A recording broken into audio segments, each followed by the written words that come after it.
राधे राधे। जय श्री कृष्णा। दोस्तों, छत्रपति शिवाजी महाराज की जयंती पर एक गुरु शिष्य की प्रेरक कहानी। जब छत्रपति शिवाजी को ये पता चला कि समर्थ रामदास जी ने महाराष्ट्र के 11 स्थानों में हनुमान जी की प्रतिमा स्थापित की है और वहां हनुमान जयंती उत्सव मनाया जाने लगा है, तो उन्हें उनके दर्शन की उत्कृष्ट अभिलाषा हुई। वे उनसे मिलने के लिए चाफल माझगांव होते हुए शिगरवाड़ी आए।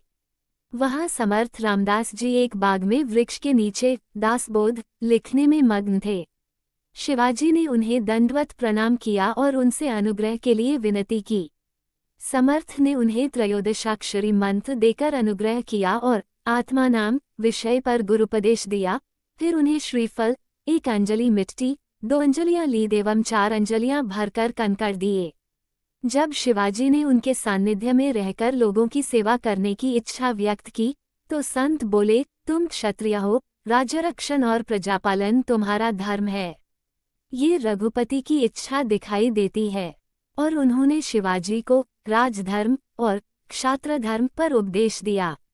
शिवाजी जब प्रतापगढ़ वापस आए और उन्होंने जीजामाता को सारी बात बताई, तो उन्होंने पूछा, श्रीफल, मिट्टी, कंकड़ और लीद का प्रसाद देने का क्या प्रयोजन है?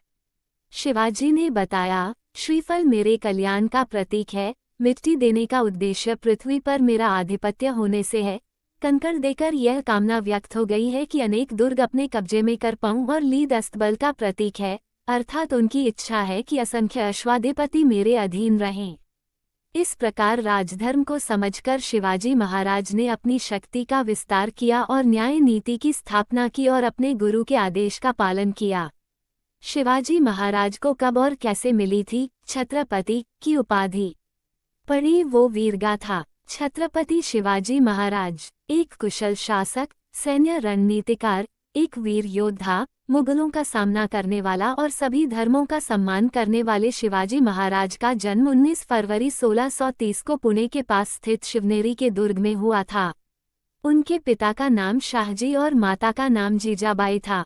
छत्रपति शिवाजी महाराज एक योद्धा और एक मराठा राजा थे, जिन्होंने मुगलों के खिलाफ कई जंग लड़ी थी। उनकी वीरता, रणनीति और नेतृत्व के चलते उन्हें छत्रपति की उपाधि मिली थी। आइए जानते हैं कब और कैसे शिवाजी को छत्रपति की उपाधि मिली थी। शिवाजी से खौफ खाने लगा था आदिल शाह। बीजापुर और मुगलों के खिलाफ शिवाजी के युद्ध कौशल और रणनीति को सभी ने सलाम किया। उनकी गुरिल्ला युद्ध कला दुश्मनों पर भारी पड़ती थी।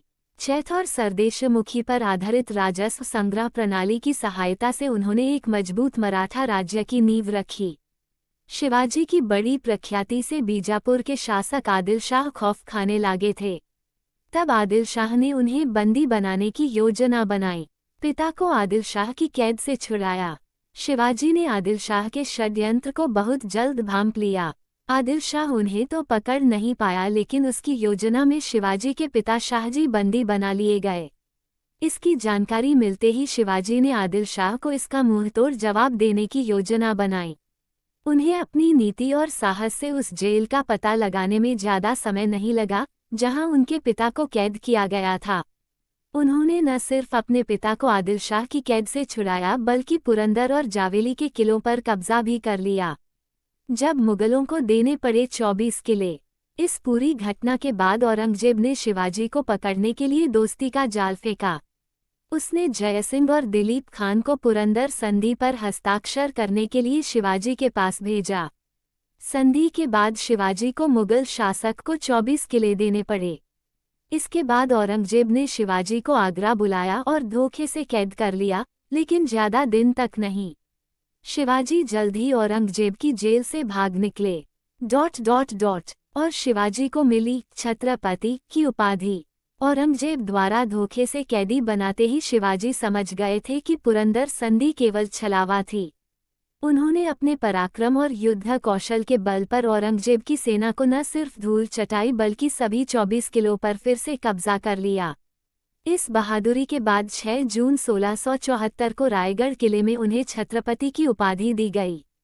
छत्रपति में छत्र का मतलब एक प्रकार का मुकुट जिसे देवताओं या बेहद पवित्र पुरुषों द्वारा पहना जाता है से है, बल्कि पाटी का मतलब गुरु था। शिवाजी ने खुद को राजा या सम्राट के लिए तैयार नहीं किया, बल्कि उन्होंने खुद को अपने लोगों का रक्षक माना और इसलिए उन्हें एक यह उपाधि दी गई थी। उनका राज्याभिषेक काशी के पंडित गागाभट्ट ने कराया था। 3 हफ्तों तक चले बुखार की वजह से 3 अप्रैल 1680 को उनका निधन हो गया था। दोस्तों, ये थी आज वीडियो। आपको हमारी वीडियो अच्छी लगी हो तो वीडियो को लाइक करें, चैनल को सब्सक्राइब करें, कमेंट में जय श्री राधे कृष्णा लिखना ना भूले। राधे राधे दोस्तों।